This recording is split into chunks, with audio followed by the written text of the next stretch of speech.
Hasira za mwanaume huwa zinashuka sana pale mwanamke anapozungumza naye kwa lugha ya upole, anapozungumza naye kwa hekima, anapozungumza naye kwa lugha ya unyenyekevu, anapozungumza naye kwa heshima. Najua wanawake wengi sana huwa mnafikiri unapozungumza na mwanaume kwa lugha ya ukali labda ndio itakuwa nafasi ya mwanaume kukuelewa zaidi, lakini sio kweli. Unapozungumza na mwanaume kwa lugha ya ukali, unafunga kabisa masikio ya mwanaume, anaacha kukusikiliza, na matokeo yake mwanaume anapandisha hasira zaidi kwa sababu mwanaume ana ego. Naomba ujue kwamba wewe kuzungumza kwa lugha ya upole sio kwamba wewe ni mdhaifu. Wakati mwingine lugha ya upole inaweza kununua kitu ambacho lugha ya ukali haiwezi kununua kabisa. Lazima ujue unapozungumza na mwanaume kwa lugha ya upole, unapozungumza na mwanaume ukiwa umejishusha, unapozungumza na mwanaume ukiwa umenyenyekea, unakachi attention ya mwanaume kuliko unavyozungumza na mwanaume kwa ukali.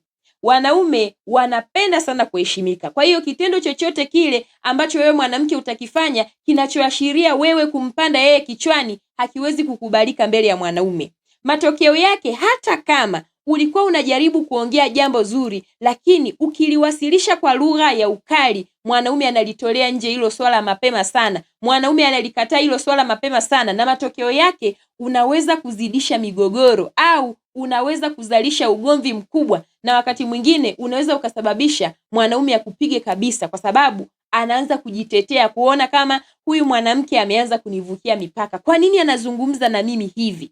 Wanaume wanazingatia kila kitu. Hiyo lazima mwanamke uijue. Naomba nikwambie kitu kimoja. Wewe kuzungumza kwa lugha ya upole sio kwamba ni udhaifu. Hiyo ni silaha kubwa sana ambayo sisi wanawake tumepewa. Mwanaume anapokuwa na hasira, mimi nikishuka, ninaweza kumfanya mwanaume ashuke pia pamoja na hasira alizonazo. Lakini kama mwanaume atakuwa na hasira na mimi nikaanza kuzungumza na mwanaume kwa lugha ya ukali, maana yake nakuwa nimechochea moto. Ni sawa na mimi kuona moto unawaka halafu nikachukua petroli kwenda kuongeza kwenye ule moto. Matokeo yake moto utalipuka zaidi.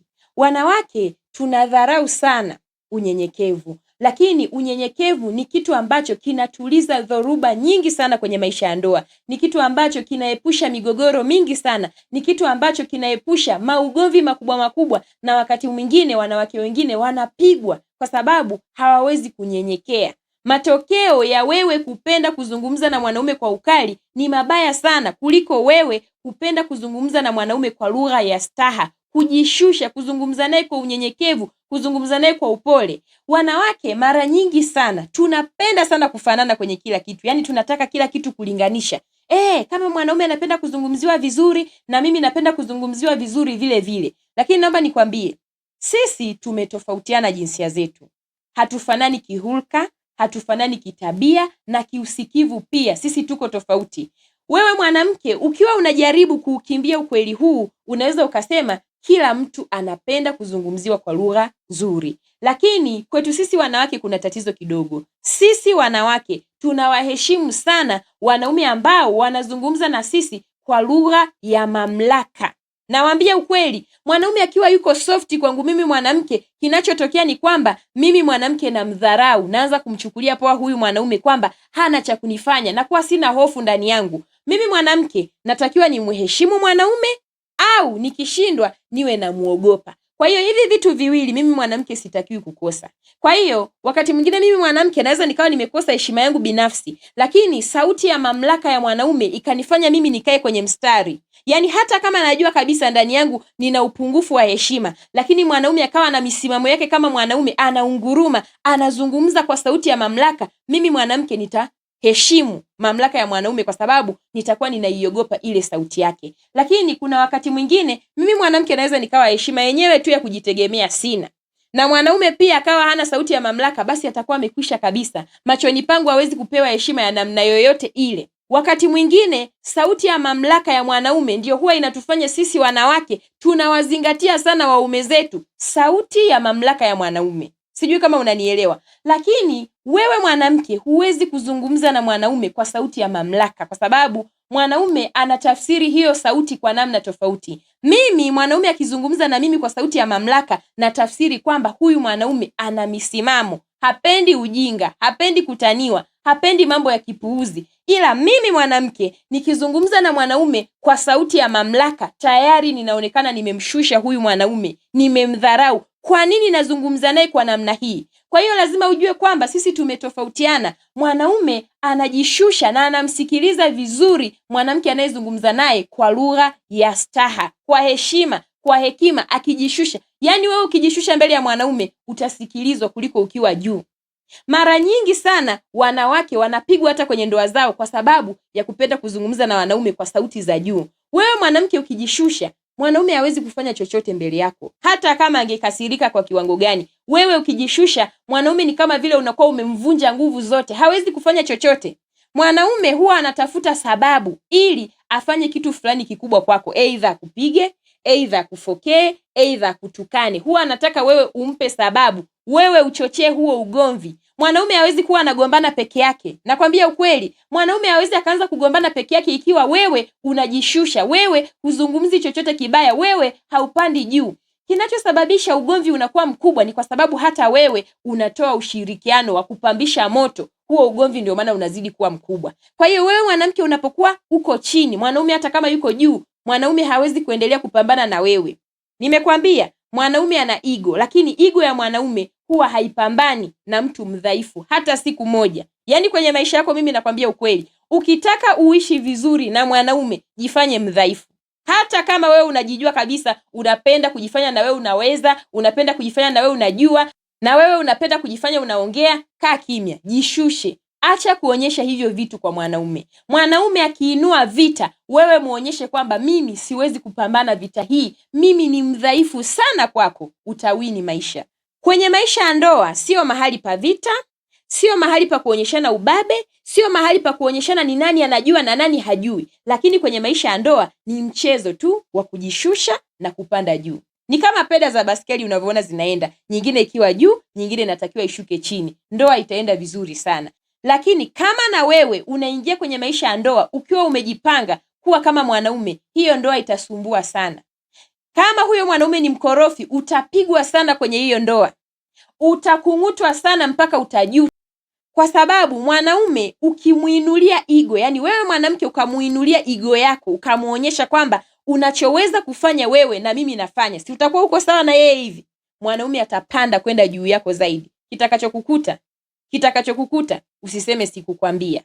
Nakwambia ukweli. Wanawake, jifunzeni kukaa kwenye nafasi zenu. Wewe kuwa mpole, hiyo ni silaha yako ambayo ulipewa. Wewe kunyenyekea machoni pa mwanaume ni silaha ambayo ulipewa ya kumfanya mwanaume asikufanye kitu chochote kibaya.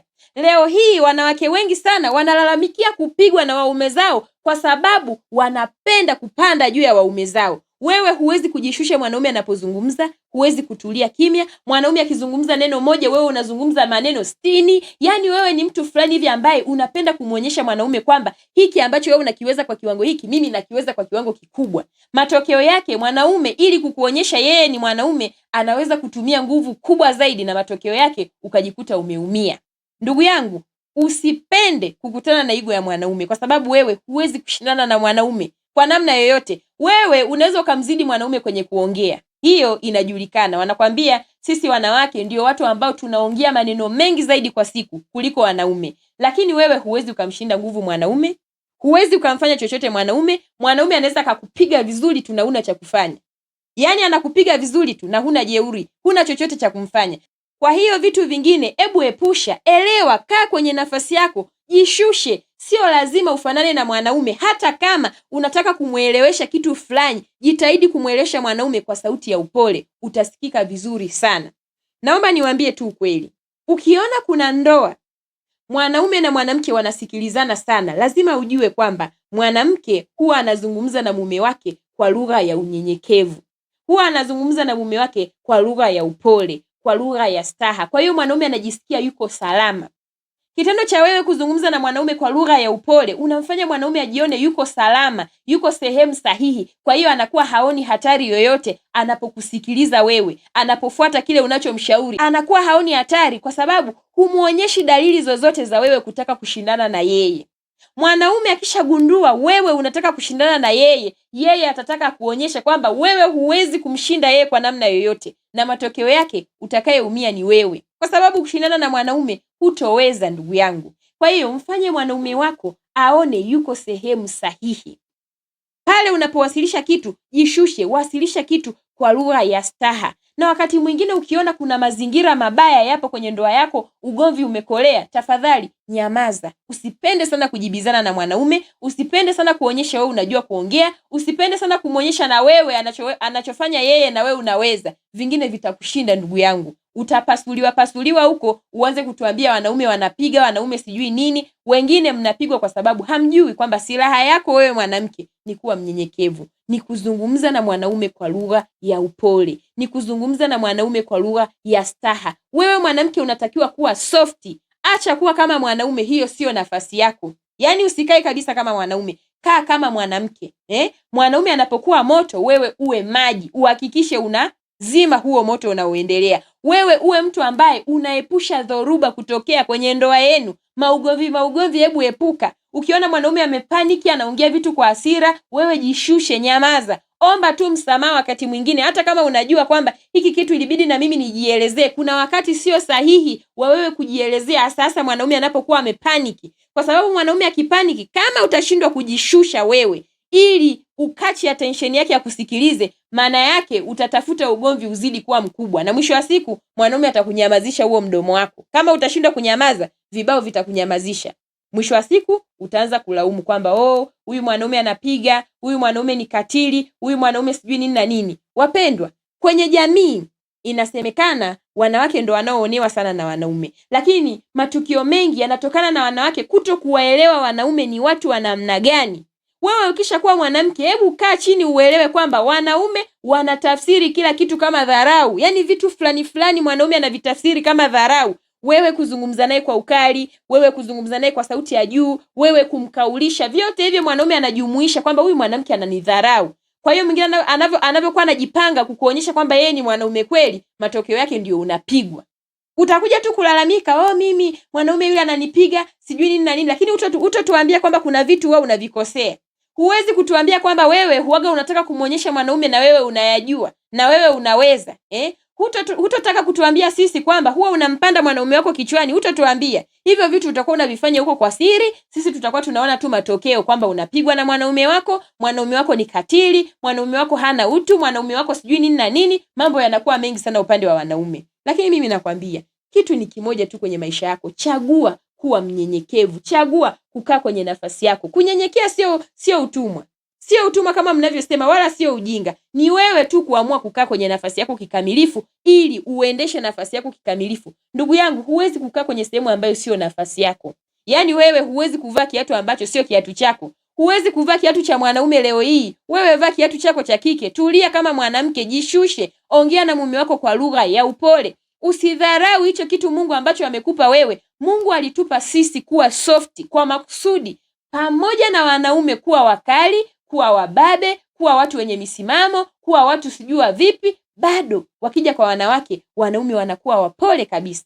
Huwezi kuamini. Sisi wanawake tumepewa mamlaka kubwa sana ya kuwatawala wanaume kihisia. Haya nimekuwa nikiwaambia mara kwa mara, sisi tunawatawala wanaume kihisia na wao wanatutawala physical, yani kimwili. Mwanaume ana mamlaka kubwa sana kwangu, lakini mimi nina mamlaka ndani yake. Kwa hiyo lazima ujue kwamba sisi wanawake tumependelewa sana. Tumependelewa kuliko wanaume. Maana yake mwanaume hata awe na misimamo vipi, atakuja kuangushwa na mimi kihisia. Mimi mwanamke ndio naweza kumwangusha mwanaume.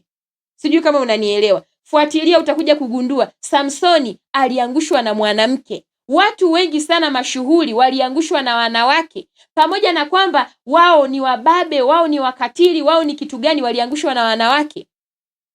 Tuliwahi kusikia hapa juzi hapa kuna nchi ambayo walimtumia mwanamke kwenda kumkamata gaidi mkubwa ambaye alikuwa anasumbua nchi. Ilikuwa ni genge fulani, huyo alikuwa ni kiongozi wa hilo genge. Walimtumia mwanamke kwenda kumkamata huyo mwanaume. Mamlaka husika zilishindwa, sijui askari polisi, sijui wanajeshi, sijui kitu gani, walishindwa kumkamata yule mtu. Walifanya mbinu zao zote, ilishindikana, wakamtumia mwanamke. Wewe mwanamke unajichukulieje?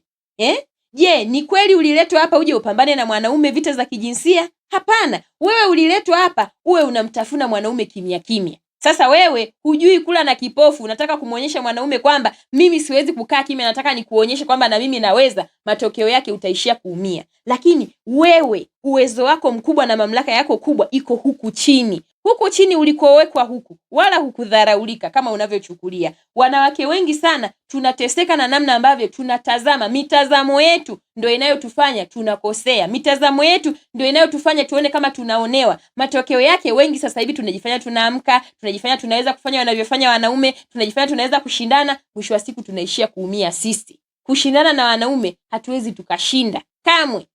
Kwa sababu wewe ukishatoka huku chini, manake umeacha mamlaka yako, unaenda kuparamia mamlaka isiyokuhusu. Mwisho wa siku unashindwa, sababu umeingia kwenye choo cha kiume, wewe ni wa kike. Umeshindwa kukaa huku kwako huku, unaanza kuparamia vitu visivyokuhusu, utateseka. Mwanamke, wewe ukiongea kwa sauti ya juu, hutosikilizwa, hutoeleweka. Hata kama ulitoa pointi, hata kama ulitoa fakti, utaonekana useless na utamvutia huyo mwanaume kukuonyesha yeye ni mwanaume. Atapambana sana kuonyesha kwamba wewe si unaniona mimi kama mwenzako, sasa mimi sio mwenzako. Kwa hiyo kwenye kupambana kulithibitisha hili kwako, kitakachokukuta usije kutuambia, usije kulalamika. Wanawake, msiseme mimi sikuambia. Msiseme sikuambia. Kuna vitu vinaonekana ni lugha ngumu sana, lakini tafadhali eleweni. Na kama una swali lolote, hebu nifuate hata private, uliza, dada, ili mimi niwe mwanamke soft natakiwa kuweje? Kaeni, tulieni, hawa wanaume hata hawana ugumu huo. Tatizo la sasa hivi, wanawake wengi tunaingia kwenye maisha ya ndoa tukiwa tumejipanga kama vile tunaenda vitani. Huwezi kwenda kupambana na ego ya mwanaume wewe, huwezi kushinda. Mwanaume anapopambana kujithibitisha na kujionyesha yeye ni mwanaume, hutoboi. Utakayeumia ni wewe. Mwanaume hatahofia kufanya chochote ili tu mamlaka yake ionekane kwako. Hatahofia kufanya chochote. Nakwambia tu kweli. Ila wewe mrahisishie mwanaume kazi. Yeye aone tu kabisa mimi nina mamlaka kwa huyu mwanamke. Nikizungumza ananisikiliza, ananiheshimu, ananitii, nikimkataza kitu anasikia. Na hata kama mimi nimekosea, mwanamke wangu ananifuata kwa staha kwamba mume wangu 1 2 3 mwenzako kiukweli naona sijakipenda, yani sijapendezewa nacho. Wewe mwanaume, hizo tabia zako hizo, sijui nini na nini, wewe unajikuta nani? Mwisho wa siku unapigwa mdomo wako huo. Uje uanze kulalamika, wanaume ni watu wakatili sana, wanaume wanapiga wanawake. Wengine mnapigwa nyinyi wenyewe na viburi vyenu. Midomo yenu wenyewe ndio inayowaadhibu. Kwa sababu mnawaamsha wanaume kutaka kuonyesha wao ni wanaume kwenu. Matokeo yake mwanaume anatumia nguvu kubwa sana kujithibitisha kwamba yeye ni mwanaume kwako. Unaumia, unaanza tena kumtafutia kesi mwanaume, ionekane mwanaume alikuanza. Ndugu zangu, mimi sio kwamba nashabikia sana wanawake kupigwa, lakini kuna swali la msingi sana mimi huwa najiuliza. Je, mwanaume huwa anatoka tu kwa alikotoka kisha afike akushike tu anze kukupiga tu bila sababu? Hujamkosea kitu, hajapata sababu, na ni mwanaume anayekupenda tu vizuri. Tuachane na huyu mwanaume asiyekupenda. Nazungumzia mwanaume anayekupenda vizuri, mwanaume ambaye mnaishi vizuri, mwanaume ambaye yeye alikuchagua kwa moyo wake. Yaani inatokeaje mwanaume akaja akaanza tu kukupiga for no reason? Kuna vitu ukifikiria haviingia akilini. Mbona kuna watu wanaishi kwenye ndoa zao kwa muda mrefu sana hawapigwi? Kuna tatizo gani kwa wewe unayepigwa? Je, mwanaume wako ni katili tu? Mwanaume wako ni mbabe tu? Hana sababu za kukufikia mwilini mwako? Hapana. Jibu ni kwamba baadhi yenu mmekuwa mkitengeneza huo mwanya wa mwanaume kukufikia. Mwanaume ili akushike mwilini anahitaji wewe umkaribishe kwenye mwili wako. Utamkaribisheje? Kwa wewe kuwa mtu wa kuropoka ropoka. Mwanaume anaweza kuchokonoa kidogo ukajitia kiroporopo, ameshafika kwenye mwili wako anakutandika vizuri kweli kweli. Lakini mwanaume akianzisha chokochoko, akaona wewe wala huungi mkono hizo chokochoko zake, unamkwepa, unajinyamazia kimya, unajishusha, mwanaume hawezi kukufikia wewe mwilini. Wanaume wanaaibu sana. Wanaume sio wajinga kiasi hicho. Ego ya mwanaume ina aibu. Yaani mwanaume ana ego lakini pia ana aibu. Hawezi kupambana na mtu mdhaifu. Huwezi ukaona mwanaume anampiga mwanamke asiyejiweza. Mwanaume anampiga yule mwanamke mwenye jeuri. Mwanamke yule nipige sasa kama wewe ni mwanaume. Huyo lazima adundwe kweli kweli. Lazima aonyeshwe adabu kweli kweli. Lazima mwanaume amfanye kituo chake cha mafunzo ya kupiga. Kweli atapigwa kweli kweli. Kwa sababu si anataka mwanaume amuonyeshe kama yeye ni mwanaume. Mwanaume anakoma, anamtandika kweli kweli, anampa kichapo cha kumpasua ili kesho akijiangalia kwenye kioo aseme huyu kweli ni mwanaume. Kwa hiyo ndugu zangu, nawaambia ukweli. Zungumzeni na wanaume zenu kwa lugha tamu. Kuwa soft mwanamke. Unataka uwe unafoka na mume wako, huyo sio mtoto wako. Ni mtu mzima, mmekutana wote ukubwani. Halafu isitoshe sisi tunatofautiana. Tunatofautiana kabisa kabisa, hatufanani namna ya mapokeo ya vitu fulani. Wewe ukizungumza na mwanaume kwa ukali, hawezi kulipokea hilo swala kwa uzuri. Ni kweli ndugu yangu, unaongea kitu cha ukweli. Ni kweli unaongea jambo la msingi. Ni kweli unaongea jambo la maana, lakini je, unaliwasilisha vipi? Unataka mwanaume alipokee, umeliwasilisha vipi? Kama umeliwasilisha kwa kukurupuka, umeliwasilisha kwa ukali, yatakayokukuta usiseme sikukwambia. Ila nakwambia tu ukweli, jitahidi sana kukaa kwenye nafasi yako na ujue kwamba sisi na wanaume hatufanani namna tunavyotafsiri vitu. Kwa hiyo mwanaume anapozungumza na wewe huwezi kuzungumza naye kwa njia ile ile. Wewe unazungumza na mwanaume kwa njia tofauti na ambayo yeye anazungumza na wewe. Hilo lazima wanawake tukubali. Hata kama tunakataa, tunataka kulinganisha kila kitu, lakini haiwezekani. Kuna vitu vingine mwanamke ifike mahali ukubali tu kwamba mimi siwezi kufanana na mwanaume. Haimaanishi wewe kuwa mwanamke ni mdhaifu, hapana. Ni vile tu sisi wanawake tunaidharau sana mamlaka tuliopewa. Tunahisi sisi kuwa chini huku ni kama vile tumewekwa kama wadhaifu, lakini hapana. Sisi ndio tuna nguvu kubwa sana kuliko hawa wanaoonekana wako juu. Mwanamke, nakupa siri tu. Wewe ukiwa huku unaweza ukajidharau sana, lakini wewe una nguvu ya kumtikisa huyu aliyeko huku. Wanaume wengi sana wanaangushwa na wanawake. Hilo usisahau nililokuambia. Kwa hiyo pamoja na wanaume kuwa wababe na kila kitu, anaweza kuishia kudondoshwa na wewe ambaye uko huku. Kwa hiyo kuwa makini sana na acha kukidharau kitu ambacho Mungu amekiweka ndani yako. Mungu akikupa upole, hakuwa mjinga kwamba wewe mwanamke unatakiwa uwe mpole mbele ya mwanaume, wala hakumaanisha anataka wewe uteseke. Hapana, alikupa silaha yako binafsi ambayo alijua inaendana na wewe kumudu mwanaume. Alijua kabisa wewe utakapotumia upole, huyu mwanaume pamoja na ukali alionao hatakuwa na ujanja wowote ule. Mungu ni wa ajabu sana, na ndio maana tukizungumzia hata upande wa viumbe mbalimbali, kuna nyoka huwa unasikia wanazungumziwa kwamba yule nyoka fulani ana sumu kali sana, pengine akimng'ata mtu ni sekunde hiyo hiyo anakufa, lakini huwezi kusikia huyo nyoka anang'atang'ata watu ovyo. Utasikia kabisa wanakwambia huyu nyoka kwanza sifa yake ni mpole sana. Pamoja na kwamba amepewa sumu nyingi, amepewa sumu kali, bado ni mpole sana. Yeye huwa hamvamii mtu for no reason, anataka sababu. Kwa hiyo ni sawa tu na wanaume. Ndiyo, wanaume wanaonekana ni wakali, wana misimamo na nini, lakini ni mpaka umchokoze. Mwanaume yani hawezi kuwa na sababu akaanza tu kukupiga, akaanza tu kukuonyesha yeye ni mwanaume for no reason. Kama alikupenda, narudia, usije ukasema kuna wengine hawapendagi wake zao. Hilo mimi nakubali. Asipokupenda kweli atakutreat the way anajisikia yeye, lakini yule anayekupenda hawezi kufika hatua mbaya, hususan ya kukupiga au kukufanyia kitu chochote cha kikatili kama wewe hujampa sababu. Ni lazima umpe sababu ndio yeye akufanyie hicho kitu kibaya kwako. Kwa hiyo nawaambia wanawake, kuweni makini, kaeni kwenye nafasi zenu. Naomba niishie hapa, lakini natumaini mmenielewa kwa namna kubwa sana.